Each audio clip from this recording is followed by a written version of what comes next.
Hey friends, welcome back.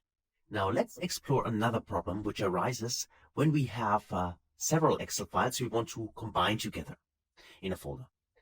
So let me just show you what the issue is. I have here two Excel files, which is in this case input 1 and input 2. And these are just very small files. In here you can see that I got a rating in here, I got a year and a game, which in this case is Witcher 3 of course, and there's Greedfall, just 2 games. So the data itself is quite easy. But it doesn't matter if it's complex or has multiple columns or just these 3. The problem itself is the same. So this is the first file. And normally if we would have, let's say, 10 different files, but they all have the same structure, we could load the data with files from folder, right, in Power BI. But let me show you what the issue is here. My second file here, which in this case is this input 2, if I double click here and have a look at the data, I'll see that I also have game, rating, and year, but I also have drinks. So I have an additional column in here. Also, I just wanted to point this out, just that you see that. If I go to my first file here, that also the column order is different, right? Just wanted to mention that. There is game, rating, year, drinks, and there is rating, year, and game. So this is what the data looks like. So let's actually get this into Power BI. So let's say in this case get data, in this case not from Excel file, but we need to have it from folder. So there's an option if you go to more, and then we just wait for the window, here it is, and then there's this great option from folder, which is great to handle multiple files, but actually only if they really have the same structure. So if I go to connect here, and now I need to specify a folder path. Let me just copy my path from here. In this case, it's this one. Control-C to copy it. I go on here, and I paste my folder path inside. Then I click on OK. And then I just wait. And as you can see, I get 2 files in here, which are binary, which is true. These are Excel files. I can see the extension. And then there's an option to click on Combine. And what happens if we use this option, which is great to have, but still what happens is that Power BI, or to be more specific, the Power Query Editor, creates a function for us. And this function uses one of the files as a reference, as a kind of template, and then tries to actually do the same and apply the same transformations on all the files. And this will be a trouble for us. But let's actually first try to combine those. We can combine. And let's say combine and transform data, right? Let me just go to the query editor maybe first.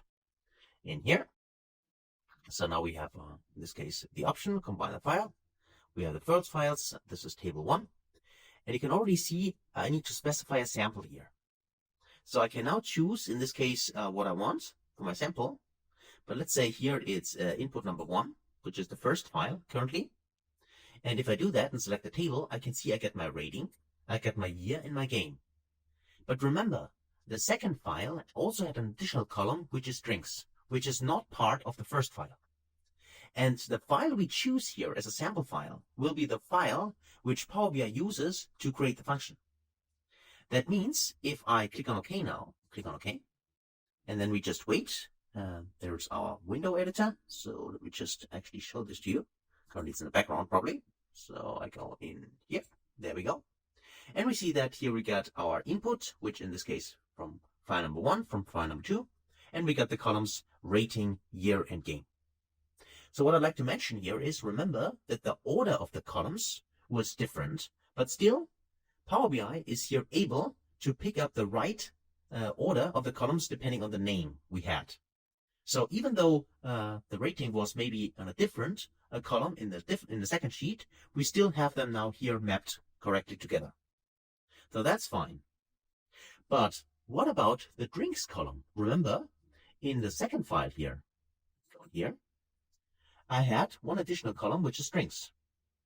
But this drinks column here, which in this case are energy drinks, but that doesn't matter, this drinks now is not included. Because what Power BI did, as I said, it chooses a sample file. In this case, the sample file for us was the first input. We had the option to choose also the second one if we want. But based on this sample file, the transformation was done and the files were combined. So this means that always, if the file we choose for the transformation using the files from folder option does not contain all the columns, then of course these columns, which are not included in the sample file, will also be not included when we combine them using this transformation.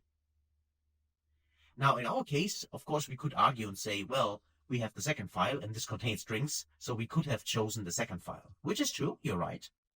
But what if you have a third file, which again has different columns? What can we do then? Right? Because we only can choose one of the files regarding this approach. So this is exactly the issue. And in the next video, we cover how we can actually, well, solve this issue for us. Okay? So hopefully you're interested and excited, and I'll see you in the next video. Until then, best guys.